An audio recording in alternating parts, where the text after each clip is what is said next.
नमस्कार, बहुत स्वागत। मैं हूं आपके साथ ऋतु ज्ञानवानी। आप देख रहे हैं न्यूज़ 18 का डिजिटल प्लेटफॉर्म। बात करने जा रहे हैं बंगाल की, जहां पर लगातार विरोध के सुर तेज होते नजर आ रहे हैं।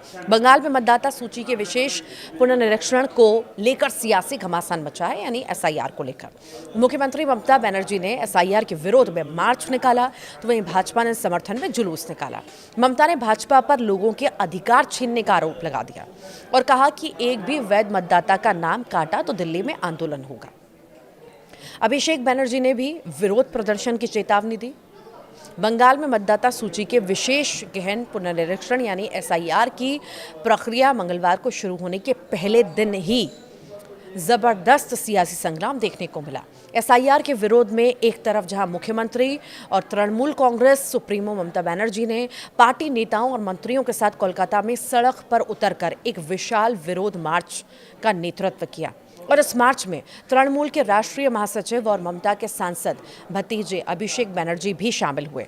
करीब 4 किलोमीटर लंबा ये पैदल मार्च कोलकाता के ऐतिहासिक रेड रोड से शुरू होकर जोड़ा सांको ठाकुरबाड़ी के पास समाप्त हुआ, जिसमें हजारों तृणमूल कार्यकर्ता और समर्थक हाथों में एसआईआर के विरुद्ध पोस्टर और बैनर लेकर शामिल हुए थे।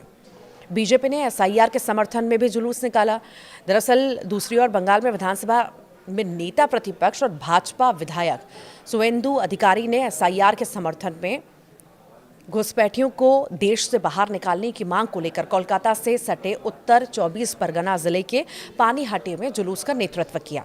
उधर हुगली जिले के सिंगूर में भाजपा द्वारा एसआईआर के समर्थन में आयोजित एक सभा पर हमले का आरोप तृणमूल कांग्रेस पर लगाया।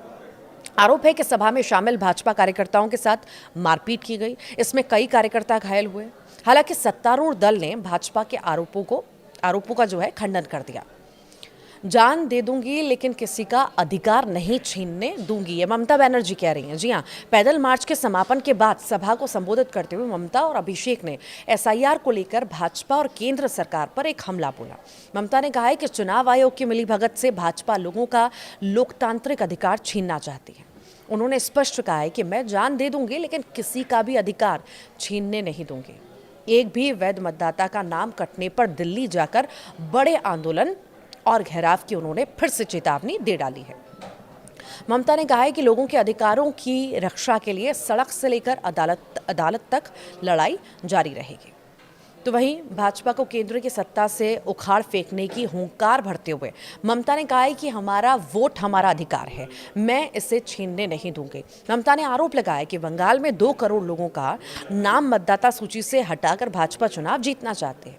ममता ने चुनाव आयोग से सवाल करते हुए कहा कि आयोग को ये बताना चाहिए कि बिहार में एसआईआर के बाद कितने रोहिंग्या और बांग्लादेशी पाए गए। तो भी ममता ने लगातार बीजेपी पर निशाना साधा। उन्होंने कहा है कि अगर बंगाल में एक भी योग्य मतदाता को मतदाता सूची से हटा दिया जाता है तो टीएमसी भाजपा सरकार के पतन को सुनिश्चित करेगा।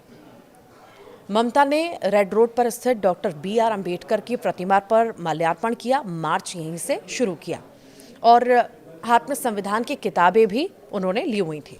मार्च में सभी धर्मों के प्रतिनिधि सहित एसआईआर के कथित डर से हाल में मरने वालों के स्वजन भी शामिल हुए थे।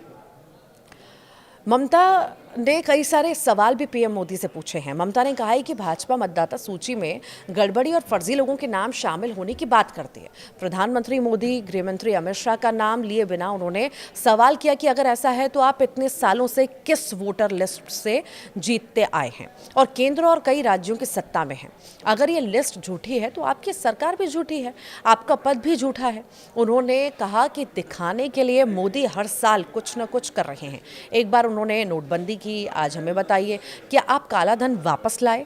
कितना काला धन वापस आया? ममता ने कहा है कि बंगाल में कोई धमकी चमकी नहीं चलेगी। बंगाल किसी से डरता नहीं है। आज़ादी की लड़ाई में सबसे ज़्यादा खून बंगाल ने दिया है। एक भी वैध मतदाता का नाम कटने पर बंगाल अपनी ताकत दिखा देगा, ये भी उन्होंने कहा है। तृणमूल महासचिव अभिषेक बनर्जी ने हुंकार भरते हुए कहा है कि एक भी वैध मतदाता का नाम अगर कटा तो बंगाल एसआईआर के खिलाफ पूरे देश को अपनी ताकत दिखा देगा। अभिषेक ने कहा है कि बंगाल में एसआईआर के डर से 7 दिनों से 7 लोगों ने अपनी जान दे दी है। उन्होंने लोगों से एसआईआर के कारण 7 बंगाली मतदाताओं की मौत के खिलाफ दिल्ली की सड़कों पर उतरने के लिए तैयार रहने का आह्वान भी किया। अभिषेक ने कहा है कि प्रधानमंत्री मोदी अपनी मनमानी और मनमर्जी के अनुसार आम लोगों पर अपनी शर्तें थोप रहे हैं, चाहे वो नोटबंदी हो या फिर नागरिकता के लिए दस्तावेज प्रस्तुत करना हो। अभिषेक ने लोगों से कहा है कि मैंने आपसे आने वाले दिनों में दिल्ली में बड़े विरोध प्रदर्शन के लिए तैयार रहने को कहा था। सभी इसके लिए तैयार हैं। अगला 2026 का चुनाव बंगाल चुनाव जीतने और ममता बनर्जी को चौथी बार सीएम चुनने की लड़ाई नहीं है, बल्कि अगला चुनाव भाजपा को 0 सीटों पर लाने के लिए है। किसी का नाम कटने पर खून की नदियां बहेंगी, ये भी बयान आया है। राजीव बनर्जी उधर तृणमूल नेता और पूर्व मंत्री राजीव बनर्जी ने धमकी दी है कि एसआईआर में किसी वैध मतदाता का नाम अगर कटा तो खून की नदियां बह जाएंगी। एसआईए के डर से मौत के लिए ममता जिम्मेदार है। इधर सुवेंदु ने बयान दिया है। नेता प्रतिपक्ष सुवेंदु अधिकारी ने ममता और तृणमूल पर एसआईआर को लेकर भय पैदा करने का आरोप लगाया है। उन्होंने एसआईआर के कथित डर से कुछ लोगों द्वारा आत्महत्या किए जाने के लिए ममता को जिम्मेदार ठहराया।